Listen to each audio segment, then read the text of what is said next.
Hey everyone, and welcome back to the Dream Life Loading channel. My name is Sky. I'm Susan. How are you doing, Sky? I'm doing really good, Susan. I think we'll go into it more in the episode, but I feel like we had a week where we were just feeling really deflated and like defeated and all the things. And we came back this Monday and we are feeling so refreshed and so lucky and so ready to go. So I'm feeling really good today. How are you? I'm good. We definitely had some burnout. Hi, Mags. Um, and that's just normal, and that goes with it. And I think we learned a lot from it, and we're gonna just take it in stride.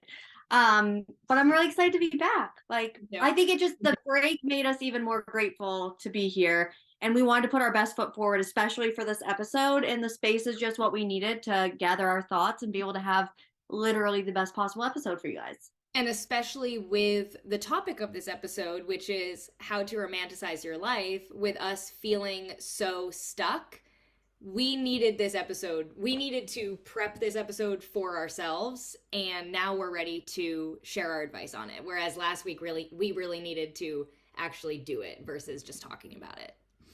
Yeah, and I think that's fitting, and that's kind of like that just it proves that our brand is like authentically us. Like we literally took what we're going to talk about today and we put it to work last week when we were both feeling low, and it worked. And now we're back and better than ever and ready to take on the week. So let's just jump right in. What's the first thing on your list? The first thing on my list is affirmations. And I think this was something that I did this morning and I didn't do last week. And it makes the biggest difference because I was just waking up and like sleeping in because I was tired and had no energy and didn't want to do anything. Whereas today, I woke up, I was like, it's going to be such a good day. And just those little affirmations to say, even internally, like even if you don't say them out loud, makes a big difference. But I try and say them out loud just casually in conversation, either out loud or in text. Like this morning to Susan, I said, like, it's going to be a great Monday. Or then to Nick, I said, like, it's going to be a great day, or like, let's have a great day. Like, you don't even, I feel like affirmations sometimes, if you're like, you have to go look in the mirror and say these three things 3 times in a row, like, that is so effective and it can help. But if you're someone that's new to positive affirmations, that can seem kind of daunting and just something that you're not going to do, honestly, if you're new to it. So trying to just incorporate those positive affirmations casually into your dialogue, both internally and externally, is such a game changer. Yeah, I think like this morning, I have a great example of that. Is I had a hard time getting up this morning. I was tired and I've been anxious for like almost a week now. And I was just like beat. I was like, I don't want to get up. And I was like, you know what? I'm going to get up. I'm going to do my thing and then we'll see how I feel. Like I knew I was going to feel better afterwards. And I was like, I can choose to be happy now. That was the affirmation that I said to myself all day. I got up, I did my makeup. I can be happy now. Got to the gym, was like, I can be happy now. Got halfway through my workout. And then I don't think I've ever had a better workout. Like I worked so hard and I'm so glad that I got up. And that's the whole point. Like you have to romanticize your life to the point where even on the days you don't want to do it, you still get up and you do it. Because then now I'm having a great day. And I know I wouldn't have had a great day if I would have just slept in and hit snooze. Yep. I think I think the whole like romanticizing your life, I think, I mean, it must have been a TikTok trend was how it first started, or some sort of trend, but it's become a lifestyle, and it really can be a lifestyle. And I think honestly, it's living as if you have your dream life already. And that's basically what we're trying to do here. Is if you say like, oh well, my mornings are going to be so perfect once my life is this way, or once I move into this house, or X, Y, and Z, it's like, no, make your mornings perfect now. Like romanticize the little things, romanticize every aspect of your day, because your dream life is right now. And once you start living in that mindset, that's romanticizing your life. Like it really all coincides. If you can romanticize your mindset, then your reality is going to become that. And I was reading the Happiness Project this morning, and she's talking about like, and I'm so bad at this. I'm so guilty of this. I'll be happier when. I'll be happy when. Like always putting my happiness in the tense of the future as if I don't have it now or I can't have it now, which is ridiculous. Like I can be happy now, which is what I was telling myself this morning. And it's just you shouldn't be making your happiness like a dependent variable. Your happiness is an independent constant that you can always have in your life.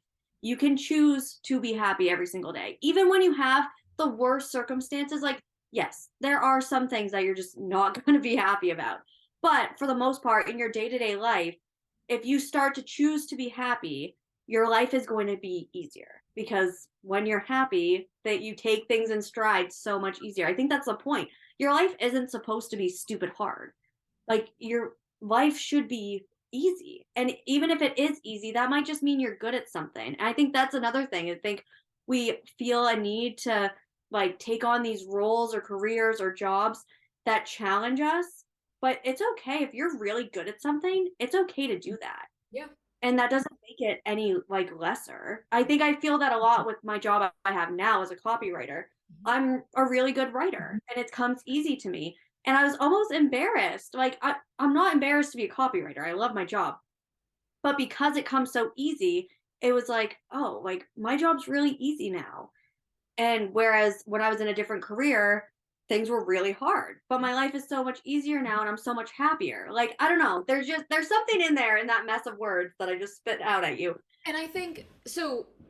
I mean, a lot of that is comparison too, which I think we've talked about in our other episodes too, is feeling the guilt of, well, this would be harder for someone else, but it's easy for me. And like, that's fine because what's easy for someone else is really hard for you. And that's like the amazing thing of the fact that we're all unique and we all have different strengths and weaknesses. But there are like, I think you have decided that this job is easy for you because you love it versus your previous job you did not like. So you found all these little pieces to not like about it, which made it really difficult. So you choosing to romanticize this job and love this job and saying you are a good writer makes this job seem easy to you because you love doing it versus I'm sure, Susan, you are a fantastic teacher, but you didn't like doing it.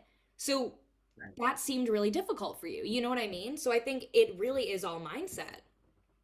It is because like today, okay, today is another perfect example. I got a piece back that I wrote last week. They tore it to shreds, which awesome. Like I'm here for the criticism. Like I went into this job knowing that I didn't know what I was doing and I know nothing about what I'm writing about.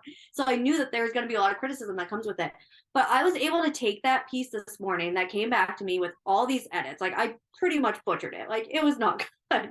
And I'm like, all right, like I'm gonna just learn from it. And the next time I send this back, I'm gonna have hopefully a couple less mistakes. Yeah, Like, yeah, yeah. and but if I would have gotten that feedback in my last career, that would have been it. I would have been done for the day. I would have gone home and I would have cried for 3 days. Mm-hmm. And it's all about mindset. Yep. And I think like, this is kind of shifting gears, but still related to romanticizing your life. I was talking to my friend this morning about romanticizing my life. And I said, TikTok is where I started to romanticize my life. So I agree with you. I think I definitely saw it on TikTok or a trend of some kind. And I would record everything. And lately, I don't record anything. I'm not in the mood to record. And like, I love TikTok. TikTok will always have a place in my heart, but I'm so sick of it right now. And it's so refreshing that I'm not doing actions to record them. I'm doing actions because I love them and I don't need to record them because the recording isn't going to do justice of how it makes me feel, like how good it makes me feel. Like what an amazing issue to have that I don't want to make content because it's not going to capture how good it is. Yep. I think that was And something that that I don't even know if I wrote it down, but it was something that I wanted to talk about was vlogging your day or like taking videos of aspects of your day is a great way to learn how to romanticize your life because when you put a camera out, you're automatically going to do the extra mile. Like, let's say in the morning, usually like half the time I'll actually shake my espresso and the other half the time I'll just brew it straight into the cup. If I'm filming, I'm gonna always shake it because it's fun and it's an extra thing to do. But same, I haven't recorded a vlog in a couple weeks now and you do it, I do it now because it's just part of my routine and I like doing it. So it helps if you want to try and get into the mindset of romanticizing your life is even if you don't want to record it for anyone other than yourself, record it for yourself or don't even and just pretend that you are and start doing those little things and act like an influencer. Like you can be whatever you want. If it helps you to be like, well, I love this influencer, I want to be like her, then go be like her. Make your coffee like her, go to a workout class like her. You know, like you can do anything that these other people do that you look up to. That's all romanticizing your life is. You can do it. I think like recording and vlogging and that sort of thing, if you're into that, that is like the perfect, like almost like training wheels Oh yeah. to romanticize because you learn how to do it. And Mhm. it's interesting because as you go through the motions and as you do it and you learn and you have that muscle memory of your new routines, it's almost like your life is going to look very similar or the same, but you're going to feel so much different in it. It's it's just one of those things that you have to learn for yourself, but that is a great place to learn it. Yeah, absolutely. Watching back, if you do decide to actually record yourself, watching it back and being like, that's me, like that's my routine, like you watch these vloggers or these influencers on TikTok or YouTube or whatever, and then watch yourself and it's like there is no difference between that person and you. Like if they did it, you can do it. And I think that's what to me romanticizing your life is. It's like there's no difference between any two people. Like if you want to do it, put your mind to it and do it. Like The only you difference, have all the power. yeah, the only difference between successful people and not successful people are that the successful people did not stop. Yep. They just kept doing it and doing it and doing it. I think Alex Earl is a perfect example of that. You cannot find the bottom of that girl's feed because she is just posting and posting and posting. Yep. If you want to be an influencer, you can become an influencer. You just need to show up. And I think that's honestly where we were struggling last week was neither of us we were burnt out for a numerous variety of reasons, Yeah, yeah. but we weren't showing up. We can't be upset that we aren't seeing growth when Mhm. neither of us showed up. Right. Yep. And that's the thing with Alex Earl is I love her. I think she's incredible and I love her platform. It bothers me when you see these headlines that say overnight sensation, like look what happened to Alex Earl overnight. She became huge. It was like this was not overnight. Like this girl has been doing this for years, posting the same type of videos and putting the work in. It wasn't like one day she decided to completely change her platform and then she blew up. Like no, this was a huge gradual growth because she cared so much. She romanticized her getting readies with me every single day for years, and people Yeah. started to catch on, and then it grew. But I think the whole overnight sensation thing, like, it doesn't happen. It's not the reality of it. Like, you just have to romanticize every single day as if it's where you want to be.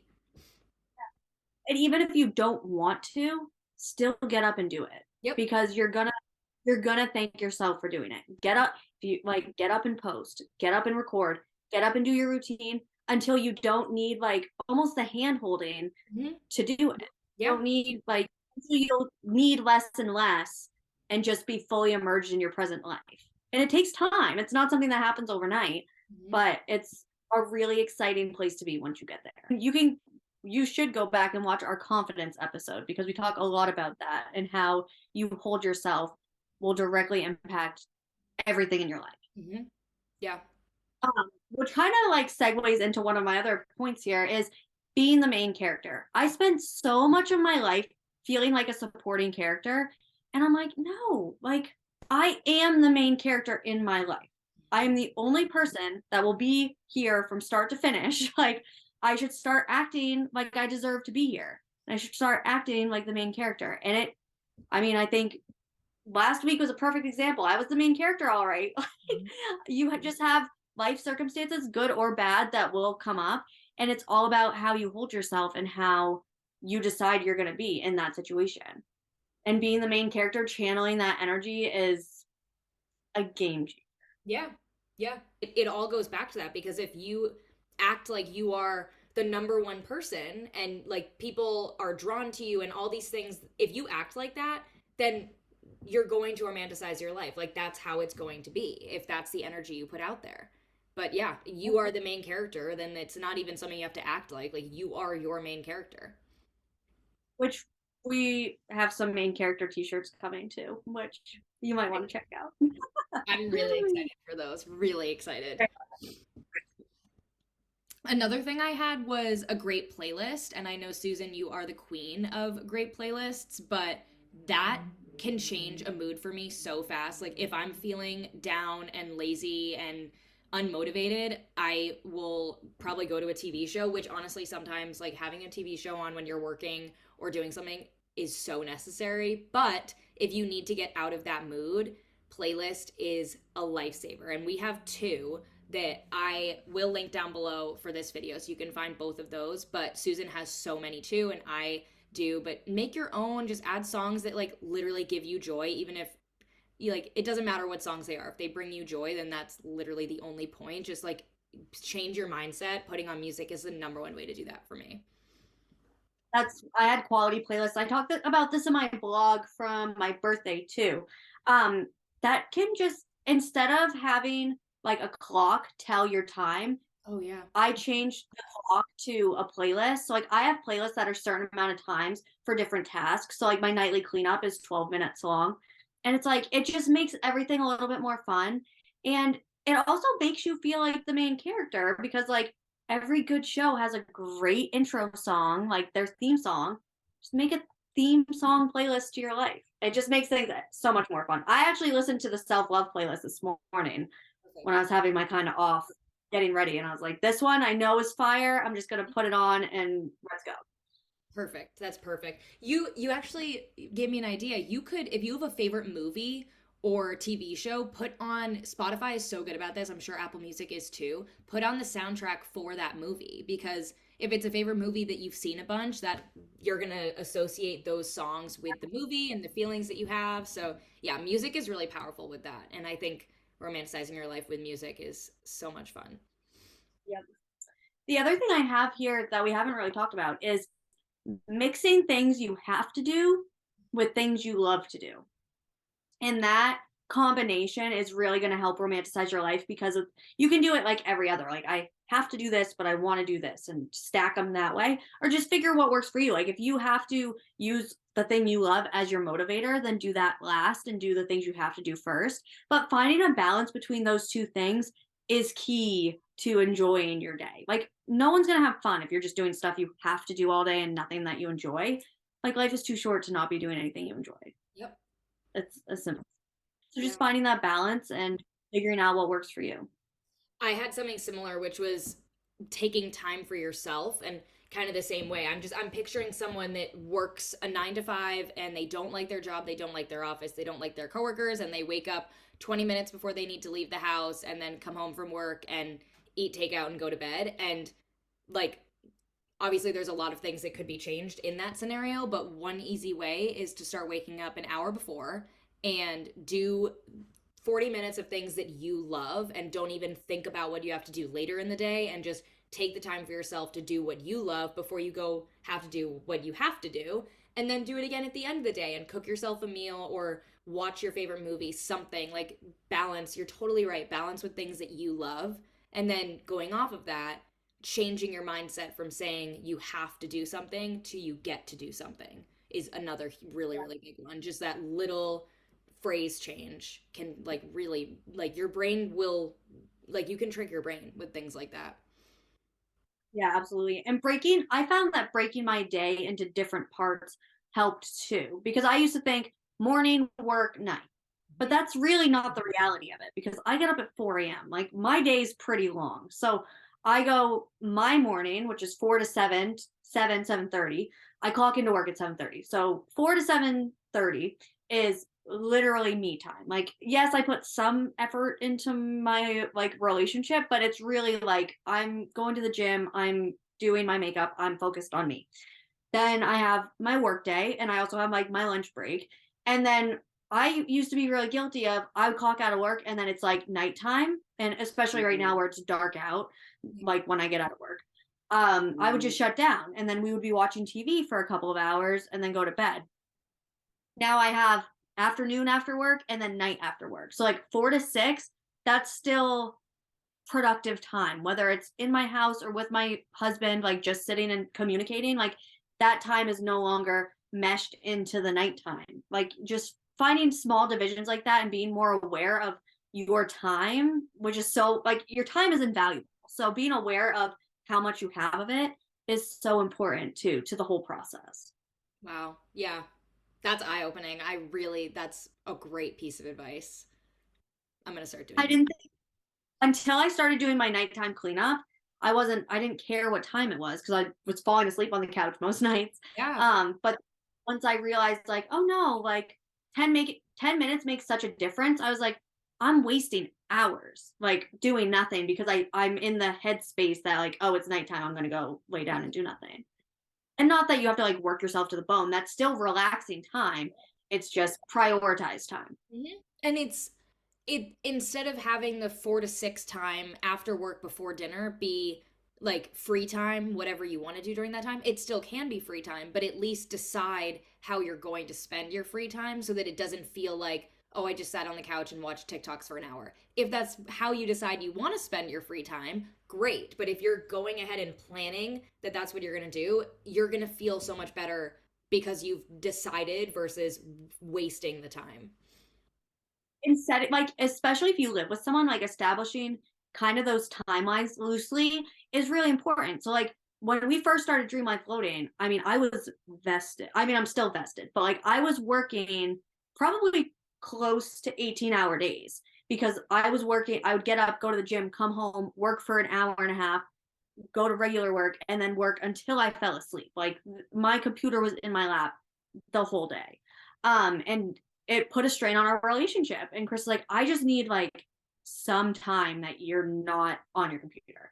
And I was like, yep, you're right. Like, I need to prioritize time. So 4 to 6 is actually dream life loading time in our house. But most of the time, well, especially last week, I wasn't using it for that. But even if I get a half an hour in that time, and then that other hour and a half, I'm either just hanging out with him or talking to my friends, like, it's just nice to have that like unspoken but spoken, the next 2 hours I'm going to do what I have to do, and then from 6 to 10 we'll hang out and just be. Yeah, it's really smart. The other, I think if there's a theme of this episode is that romanticizing your life is all about mindset and like you can change if you change the way you feel about yourself and your life internally, externally it's easy. So I think that's kind of the theme and I had written down like 3 different ways to change your mindset about your life, which was reward, mood stabilizers, and then pain relievers. So dopamine, serotonin, and endorphins. And there's so many different ways that you can trigger each of those aspects, but we've already talked about a lot of them, like music, oh, we didn't really talk about exercise, but we talk about exercise so much. So, and then laughter, like you've talked about, like time with friends. Like there's all these little different things that you can do to trigger those different emotions in your brain that now your brain's feeling like this is my dream life, like I'm all these things are happening and you have like that colorful mind is what I'm picturing versus like the dull just going along with what you feel like you have to do versus what you want to do and like you have control of everything that you want to do. Yeah, absolutely. Wow, that was awesome. Do you have anything else? I mean, No. I think that just like wrapped it up perfectly. Okay, favorites. Yep. Physical favorite. I have two. We just recently redid our office. So this couch that I'm sitting on, I'm obsessed with it. We got it at a thrift store and it's just everything I've wanted and more. I feel like so much more professional. I love it. Also, these are $6 slippers from TJ Maxx. They have enhanced my life tremendously. I love them. They're just fun and cute. They match everything that I wear because I pretty much have a capsule wardrobe at this point, which I'm very proud of. And they're just warm and fuzzy and they just genuinely bring me joy. I love it. I love the couch. The new setup is so good. Love it. There's so much light. Oh, you haven't even seen. I have pink curtains now. Love it. The door. Oh, it's perfect. Perfect. My physical favorite, this was a little bit more relevant last week, but it carries actually both of these are more relevant for last week, but it carries through. Physical favorite is 2000s rom-coms. I definitely started watching more with Valentine's Day and I watched the rom-com Valentine's Day and that's kind of what triggered all of this.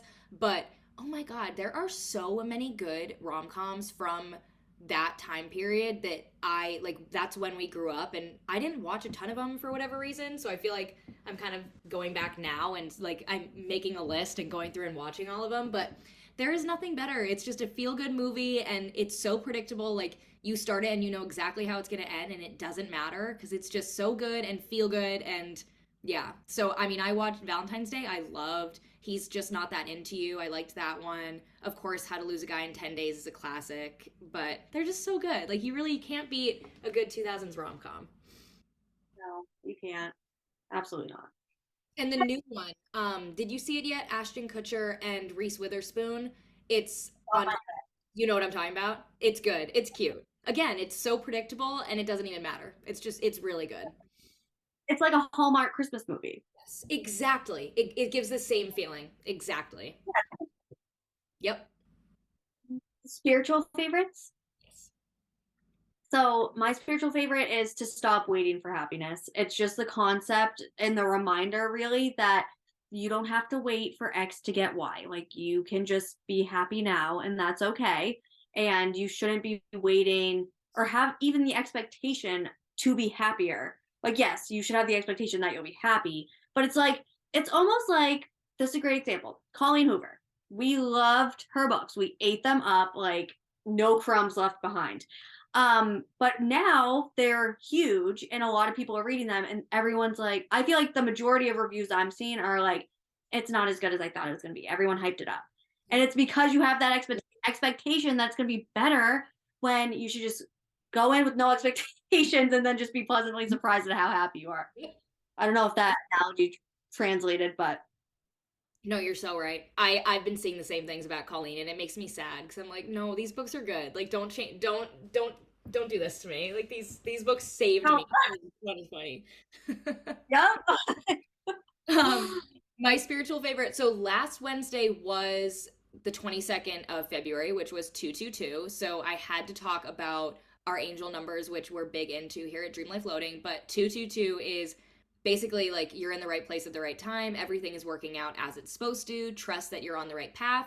And it kind of goes along with Susan's is that like I've been seeing so many signs recently about like don't worry, like the if you worry and stress and put that negative energy out there, like it's just not going to happen. So you just have to keep working without like working towards your goals without being stressed, because I've been pretty bad about that this past week. I think that's kind of where Susan and I, our burnout came from, is that we were just so stressed and the negative energy wasn't allowing anything to happen. So just knowing and trusting that everything is going to work out and just pushing through without being stressed or worried about it. That's my spiritual favorite for this week. I love that. All right, guys, you know the drill. Like and subscribe, and we'll be back next Wednesday with more episodes for you guys. Thank you for watching.